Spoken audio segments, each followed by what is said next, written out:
Perfectly normal day, or not. The sun dripped like honey through the blinds, painting stripes on the dusty floor. Reg, a tabby cat with a crooked whisker, stretched lazily. He yawned, a sound like a tiny rusty hinge.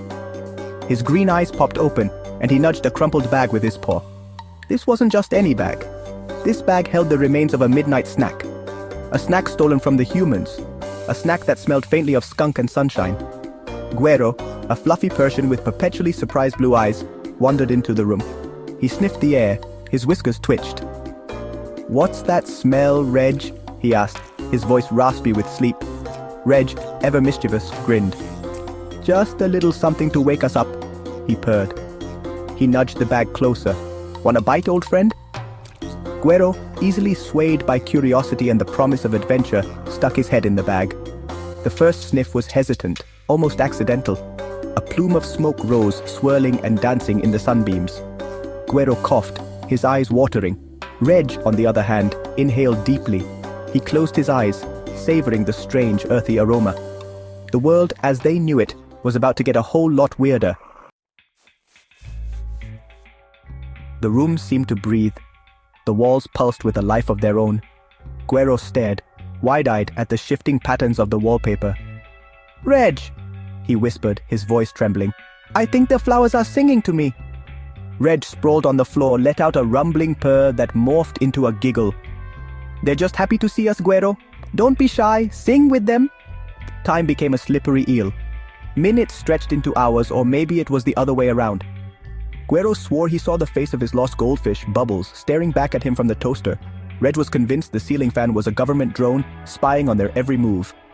"Dude, are we, like, breathing?" Guero whispered, his voice thick with existential dread. Reg, his eyes glazed and distant, nodded wisely. "We're not just breathing, Guero, we're vibrating. We're part of the cosmic tapestry, man." Their conversation, if it could be called that, devolved into a tangled mess of conspiracy theories, half-baked philosophical musings, and an intense debate on the merits of tuna-flavored catnip. The doorbell rang, a sharp, insistent sound that pierced their hazy bubble. "Did we order pizza?" Guero whispered, glancing nervously around. Reg, convinced it was the government coming to confiscate their newfound enlightenment, hissed, "Hide!" They scrambled under the table as a gruff voice boomed, "Delivery! Special order of extra-large catnip mice?" A shadow fell across the doorway. It belonged to a burly man with a handlebar mustache and a name tag that read, Chewy. Chewy, they would soon discover, was a man of few words and even fewer facial expressions. He was also, by some twist of fate, their new best friend. Or at least, that's what Reg kept insisting between bites of the special catnip mice Chi had generously shared. Their next visitor was slightly less intimidating but no less strange. A young woman with bright pink hair and a nervous laugh introduced herself as Luna, their friendly neighborhood pet sitter. She spent the next hour showing them pictures of her pet iguana, Mr. Snuggles, and explaining the intricacies of macrame while Guero and Reg nodded along, too stoned to do much else but stare.